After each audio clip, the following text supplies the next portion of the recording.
តោះនេះគឺយើងមកមើលបបល data ដែលជាកម្រិត data level 2ហើយ use case នៅក្នុងការប្រើប្រាស់វាហ្នឹងគឺដើម្បីងាយស្រួលមើល visualize ដើម្បីដឹងថាទីតាំងនៅក្នុងការ order ធំហ្នឹងនៅទីណាអញ្ចឹងកុំឲ្យខាតពេលយូរយើងចូលទៅមើល graph នឹងទាំងអស់គ្នាដោយបងប្អូនឃើញនៅក្នុង chat ជាក់ស្ដែងអញ្ចឹងគឺខ្ញុំប្រើ tool មួយដែលមានឈ្មោះថា snapper ball data ដែលក្នុងហ្នឹងគឺវាបង្ហាញពី visualize ដែលបងប្អូនឃើញជាទម្រង់មូលដែលជាទម្រង់ ball ហ្នឹងដែលទំហំវាកាន់តែធំបញ្ជាក់មានន័យថា order នៅកន្លែងហ្នឹងគឺកាន់តែច្រើនអញ្ចឹងដើម្បីប្រើ combo នៅក្នុងការ trading របស់យើងគឺងាយស្រួលមែនទែនគឺបងប្អូនអាចប្រើ tool ចំនួន2ទៀតដែលបងប្អូនបានមើលពីវីដេអូមុនគឺតាក់ទងទៅនឹង Btrader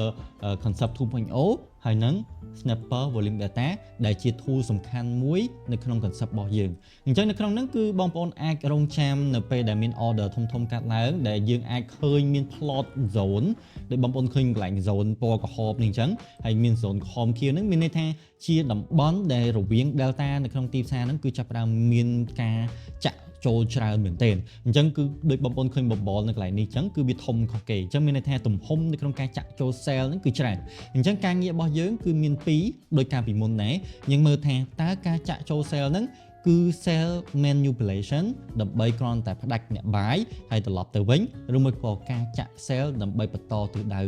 ធ្លាក់ទៅក្រោមបន្ថែមអញ្ចឹងក្នុងលក្ខខណ្ឌនេះគឺយើងបក back test មកមើលកន្លែងតំបន់ដែលវាចាប់ផ្ដើមធ្លាក់មុនគេនឹងបន្តិចមកអញ្ចឹងក្នុងលក្ខខណ្ឌនេះគឺខ្ញុំឃើញថាការចាក់ sell ហ្នឹងគឺគ្រាន់តែជា manipulation ទេដូចក្នុងលក្ខខណ្ឌពេលបងប្អូនឃើញ zone ចាប់ផ្ដើមមាន seller មកអញ្ចឹងគឺវាចាប់ផ្ដើម lean bearish ប៉ុន្តែអ្វីដែលយើងត្រូវរងចាំយើងមើលថា liquidity ខាងក្រោមដែលវាចុះទៅយកហ្នឹងតើមានទំហំ buyer ច្រើនឬក៏អត់បើសិនជាក្នុងលក្ខខណ្ឌទំហំ buyer ច្រើនគឺមានន័យថាការចាក់ហ្នឹងគ្រាន់តែជាការ hand liquidity ដែលមានliquidity buyer នៅខាងក្រោមនេះអញ្ចឹងក្នុងលក្ខខណ្ឌនេះនៅពេលដែលយើង plot មើលទៅមុខតិចទៀតគឺយើងឃើញមានថា sell pressure ច្រើនមែនទែនរហូតដល់មាន bubble កាន់តែធំជាងមុនទៀតហើយបើយើងមើល volume delta របស់យើងគឺមាន sell pressure កើតឡើងអញ្ចឹងយើងមើលបន្តគឺនៅពេលដែលយើងចាប់ផ្ដើមឃើញ liquidity នៅខាងក្រោមនេះដែលវាចាប់បានថ្មីជាតម្លៃ history នេះគឺយើងឃើញថា buyer ច្រើនអញ្ចឹងមានន័យថាវាគ្រាន់តែចាក់ hand liquidity ដែលនៅម្ដុំនេះមុនហ្នឹង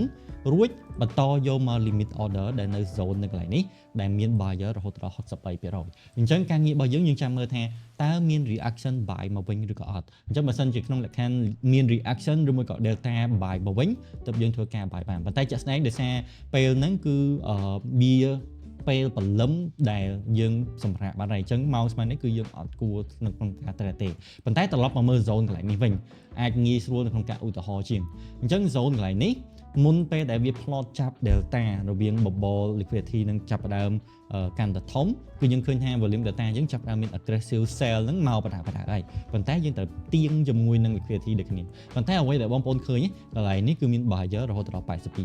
ប៉ុន្តែខាងលើនេះក៏មាន seller ទៅដល់ 74% ដែរអញ្ចឹងអ្វីដែលយើងត្រូវចាំគឺតាក់ទងទៅនឹង bubble នៃ order ហ្នឹងមានទំហំធំមកឬនៅអញ្ចឹងក្នុងលក្ខខណ្ឌនេះគឺយើងមើលបន្តតិចទៀតអញ្ចឹងមានថា liquidity នេះអត់ hold ទេហើយចាប់ផ្ដើមមាន bubble liquidity ក្នុងការ sell ច្រើនមែនទែនដូចបងប្អូនឃើញ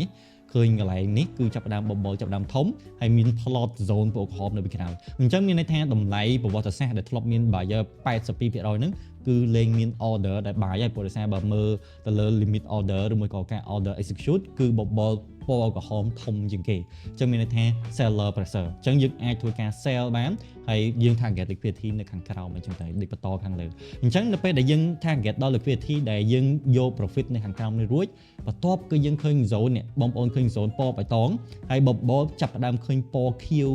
មកវិញអញ្ចឹងអាហ្នឹងមានន័យថាចំនួនដែល execute order នៅក្នុងទីផ្សារ bullish ហ្នឹងគឺមកវិញអញ្ចឹងគឺជាហេតុដែលធ្វើឲ្យផ្សារហ្នឹងវាផាំឡើងទៅវិញដូចឃើញជាក់ស្ដែងអញ្ចឹងមានន័យថាយើង execute sell ដែលឃើញ order sell នេះអត់ respect ទៅលើ order block ដែល bullish នេះទេព្រោះ 82% buyer ហ្នឹងគឺ